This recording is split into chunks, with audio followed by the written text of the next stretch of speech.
1, 2, 3, come on!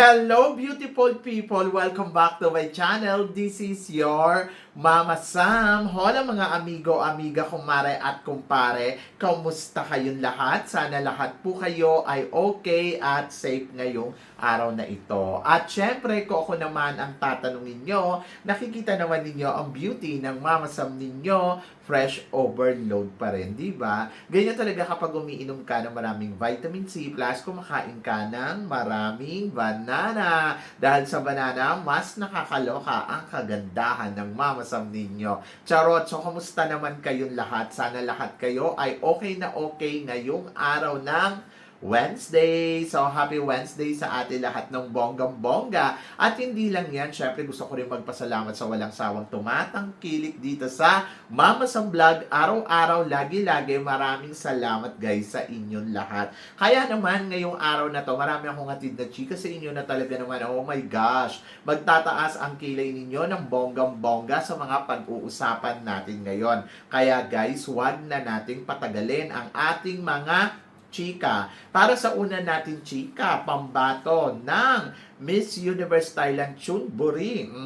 Nako, ginaya daw ang ating Miss Universe na si Pia Wurtzbach dahil pati daw ang gown, kulay ng gown, ayos ng buhok ay talaga daw ginaya. Iniba lang konti ng format ng gown, parang hindi daw magmukhang copycat. Pero anong chika mo dito, Mama Sam? Well, ang chika ko dyan ay gaya-gaya po tumaya. Charot, hindi.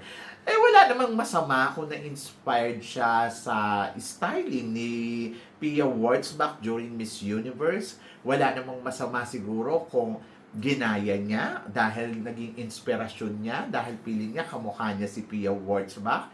So, ako walang masama dyan. Wala akong nakikitang problema dyan. Pero, ang magiging problema dyan, syempre, yung originality mo. Yung kumbaga, yung authenticity mo. Syempre, yun. Yung kumbaga, para ito ay makaka-apekto ba sa laban niya or pwede bang maipanalo niya to, di ba? So ako para sa akin, kapag ginaya ang mga beauty queens natin, matuwa tayo kasi ibig sabihin nai-inspired sila at gusto nilang maging katulad ng beauty queen natin. And then, ako parang feeling ko, kahit naman paulit-ulit nang gayahin nila kung sino man mga candidates na gumaya sa mga beauty queens natin, walang problema yon kasi ang pagiging isang authentic at originality pa rin ang hindi matatawaran, di ba? So yun, so ako para sa akin, hindi niya makakaya yung nagawa ni Pia Wurtzbach na kung paano ito na ipanalo ang Miss Universe, di ba? So maaaring kaya niyang i-copy yung styling, tapos yung ayos ng buhok, gown, mga tipong ganon. Pero hindi niya makakopy ang kabuuan ng isang Pia Wurtzbach pagdating sa pag-uugali, talino, di ba? At pagiging smarte, kung paano niya ipinanalo ang kompetisyon ng Miss Universe. Ayun ang hindi niya kayang gawin. Pero yung mga styling niya, madali lang naman yan. But tulad nga na sinabi ko, walang masama sa ginawa ni Miss Universe Chunburi, kundi na-inspired siya at yun yung gusto niyang ipakita, di ba? So yun, laban yan. At tignan natin kung si Chunburi nga ba ang kokoronahang bagong Miss Universe Thailand. O, di ba? So, good job. At para naman sa sumunod natin, chika, eto nga, yung Queen of the Island, naglabas na sila ng swimsuit. Pero Mama Sam, ano naman masasabi mo sa posing ni Michelle D. Marquez? Well, ang masasabi ko, yung nakita ko yung photos ni Michelle D, para akong nakita na para akong nakakita ng tawag dito, yung Miss Universe, yung laban niya sa Miss Universe, bagay sa kanya yung red, tapos yung posing niya, ganun kabongga, natutuwa ako at in fairness, di ba? In fairness sa kanya, talagang masasabi ko, oh my God, ang ingat niyang mag-post. Kasi di ba sa iba kasi mga beauty queens na nakita natin, well experienced na sila, pero parang ang pangit ng resulta ng picture. Pero yung kay Michelle D, parang nakita ko na, oh my gosh, parang very competitive at saka ano mo, alam mo to na para siyang nasa Miss Universe. So, natuwa ako. Sa totoo lang, natuwa ako doon sa posing niya. And good luck para sa Queen of the Island. So, kung ano man to, sekreto na muna natin, no? So, abangan na lang ninyo. At winner yan. At para naman sa sumunod natin, chika, eto nga mga kandidata sa Miss Grand. From Asia ay ready na daw para sa kompetisyon. And then tingin mo Mama Sam, bongga nga ba ang beauty ng ating pambato kumpara sa ibang mga pambato? And so, nandito si Vietnam, si Thailand, si Japan, si Malaysia, si India, at saka syempre si Philippines. Well, ang masasabi ko ay mukha namang bongga. So, kung pag-uusapan ng pagiging veterana, syempre si Angelica Lopez ang veterana sa kanilang lahat. At wala naman duda yun, di ba? And then, depende na yan sa magiging laro niya. Siya ang pinakamatanda dyan for sure. Depende na yan sa magiging laro ni Angelica Lopez. I'm so excited for Angelica sa magiging entrada niya or eksena niya dito sa Miss Grand. At naniniwala ako na kakayanin niya tong makarating sa dulo ng competition. And then yes, magaganda ang ibang candidates katulad ni India. Maganda din si India. Tapos maganda din si Vietnam. Nagagandahan ako kay Vietnam. And then maganda din syempre ang pambato ng Thailand. Actually lahat ng Asia maganda. But tingnan natin kung kakabog nga ba sila sa ating pambato. For now, nakikita ko si Miss Philippines ang pinakamalakas dyan. At laban yan, di ba? So, yan. Good luck. Pero eto, para sa sumunod natin, chika, reyna natin sa Miss Cosmo. Mama, sa tingin mo, after ng reigning niya, pwede kaya siya sumali sa MGI All-Stars? To be honest, si Chelsea Fernandez, oo naman, matalino si Chelsea Fernandez at magaling pagdating sa mga eksena. So parang feeling ko, yes, kakayanin niya at kaya niya. Pero ang hindi ko alam kung gusto niya, di ba? Kasi syempre, reyna na siya dyan sa Miss Cosmo. Pagkatapos, natatandaan natin yung first runner-up, yung the first runner-up ng Miss Cosmo, hanggang ngayon nagtatrabaho pa din dyan sa Miss Cosmo. So, hindi ko alam kung itong si Chelsea Fernandez, after ng kanyang reigning bilang first runner-up dyan sa Miss Cosmo, ay makukontinue ba ang kanyang trabaho sa Cosmo, di ba?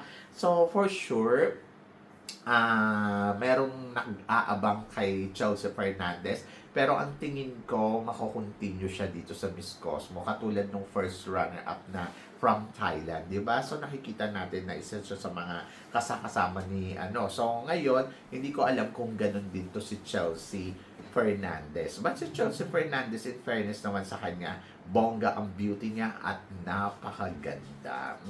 So yun, nakakatuwa. So I'm so excited kung ano pa ang magiging eksena, ganap ni Chelsea Fernandez very soon. Di ba? So yun, so abangan natin yan. Love natin yan eh. At naniniwala naman ako Chelsea Fernandez ay talagang isa sa mga the best queen ng Pilipinas. At para naman sa sumunod na chika, Jojo Braga is clarified na hindi niya sapatos hindi niya sapatos yung suot ni Asia kagabi doon sa top model. Sabi ni Jojo, clarified that did not design the broken 8 inches heels. My God, 8 inches ha? Taas. By Miss World Philippines 2026, Asia Rose Simpson. Hindi niya gawa yun. Hindi gawa ni Jojo Bragais. Nilinaw at clarified nga ni Jojo Bragais. Kasi nga kagabi sa top model ay nagkaroon ng problema itong si Asia. Yung kanyang sapatos ay nasira. And then, grabe ang 8 inches na yun, no? Ano kaya yun? Natapilok ba siya? Pero wala naman tayo nakitang ganong eksena, no? Tapos nakakaloka, nakatakbo pa siya kanina. Diyos ko, Lord. In fairness kay Asia Rose, no? So, talagang panalo talaga tong batang to. Deserve niya talaga ang purihin siya. Oo. Yung alam niyo yon, yung imagine ninyo, talagang nilalaban niya ang Pilipinas at sa kabila ng mga sitwasyon ng mga ganito, ay talaga namang ay antibay talaga ni Asia. Sobrang natutuwa ako. So yun, so sa lahat na biniblame si Jojo, clarified po, hindi po si Jojo ang may gawa ng sapatos ni Asia Rose Simpson. So, wag po natin sisihin na sisihin. Hindi porkit po sapatos ay kay Jojo na marami pong gumagawa ng sapatos. At katulad niyan, dahil nga hindi kay Jojo Bragais ang sapatos na suot-suot ni Asia, madaling masira. Diba? Diyos ko Lord, nakakaloka. Nasira agad. Oh, yan. Ganon. Ay, nako, windang ako dyan. Pero eto, para sa sumunod natin, chika. Sabing ganon. Hindi daw narating ni Asia ang narating ni Megan yan na manalong top model kagabi dito sa top model fashion show nila. So, anong chika mo dito, Mama Sam? Well, ang chika ko dyan, syempre, iba naman si Megan Yang, iba si Asia. Iba yung road ni Megan Yang patungo dun sa Corona, iba yung road ni Asia. Maswerte si Megan Yang kasi parang naging madali at madaling sinabi ng destiny sa kanya yung ikaw ang mananalo dito. Kasi nag-align lahat eh. Di ba? So, nag-align lahat agad-agad. Mula sa swimwear, mula sa iba pang eksena. Kumbaga parang naging madali para kay Megan Yang yung lahat ng bagay. Doon sa laban niya sa Miss World. At sa kanya suman-ayon kagad yung panahon. Dito naman sa kay Asia, nagpaikot-ikot, yung kumbaga parang ibang road. So, ang goal dito ni Asia ay makuha yung second crown ng Miss World para sa ating bansa. Ang maganda kay Asia, tinatry niya talaga yung best niya at nilalaban niya. At doon ako natuwa. Kasi talagang in fairness naman sa batang to, nakikita naman natin yung determination niya to get the second crown. And I hope na sana talaga magtagumpay ang ating pambato. Sabi ko nga sa lahat, panghawakan ninyo yung maliit na dapat ninyong panghawakan para kay Asia. Yung tiwala, importante yon. And then higit sa lahat, syempre, ipanalangin natin na sana pagpalain siya.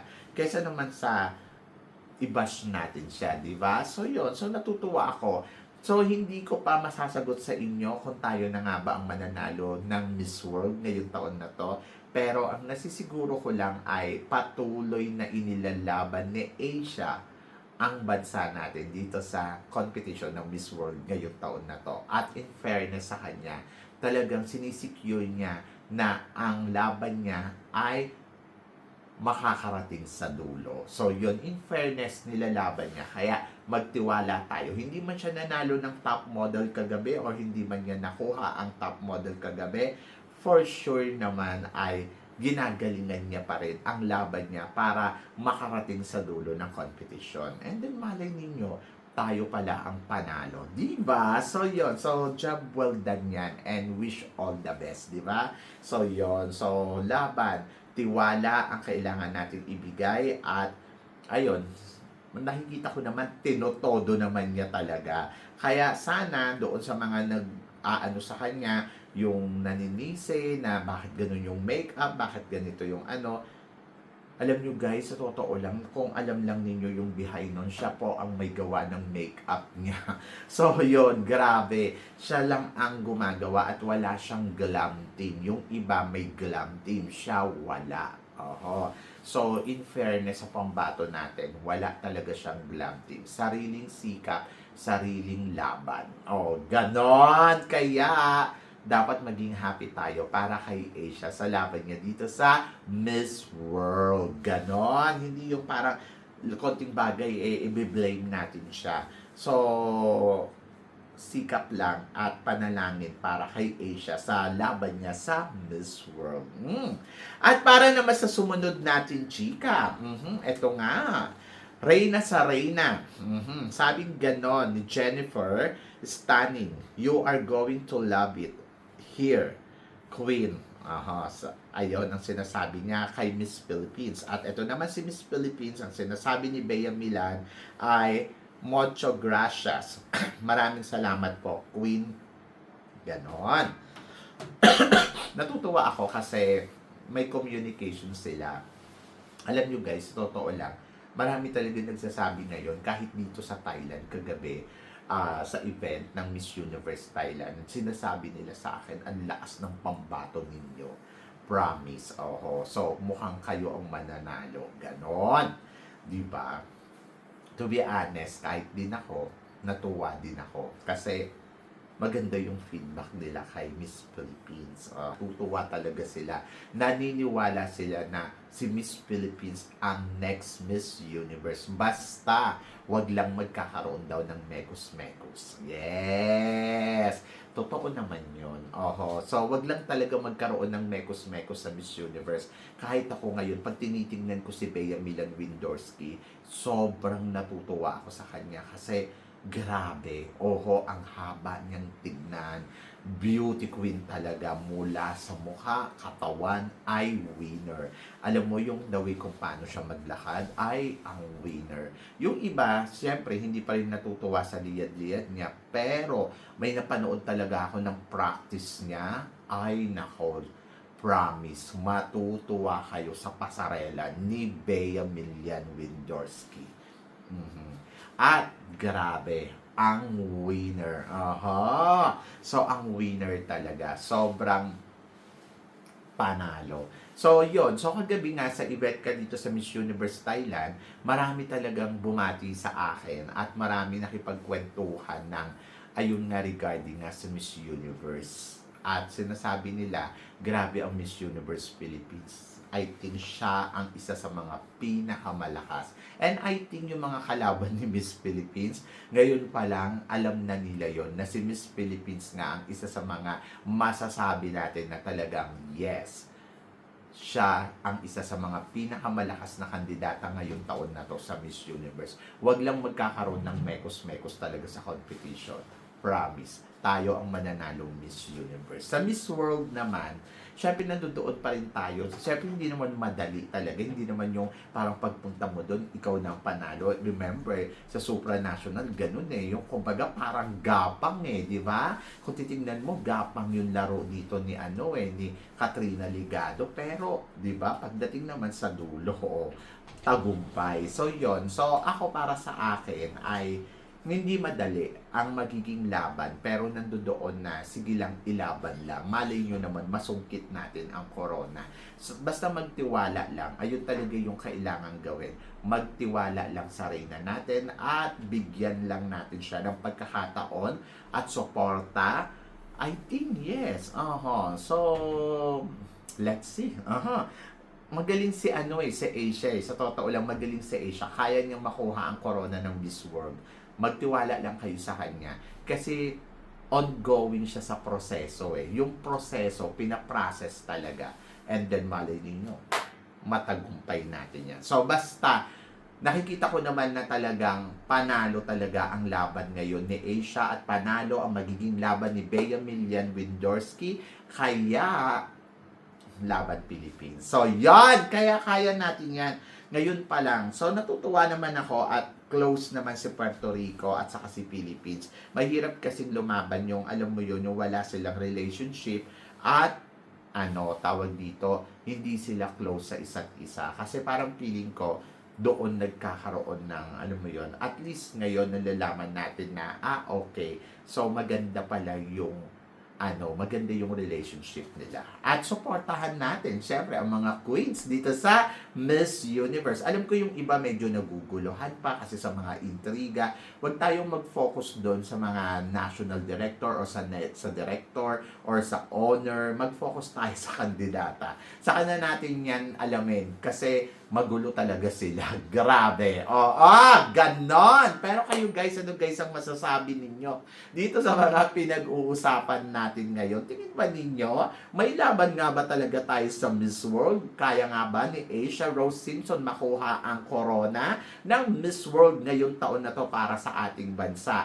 At nakikita nyo ba, Bea Millian Windorski, papalo nga ba talaga ng bonggang-bongga sa darating na Miss Universe? So please comment below para at least malaman ko naman kung ano naman ang chika mo dito sa mga pinag-uusapan natin ngayon. Syempre maraming salamat po sa inyong lahat sa love and support na binibigay ninyo syempre dito sa channel ko. At sa mga hindi pa po nakaka-follow at nakaka-subscribe, baka naman please don't forget to click like and subscribe my channel at i-click nyo na rin po ang notification bell to more updated syempre sa aking mga chika. Sabi nga ganon, always keep smiling and laban lang. So guys, hanggang dito na lang. Hanggang sa muli nating chikahan. Paalam. Thank you guys.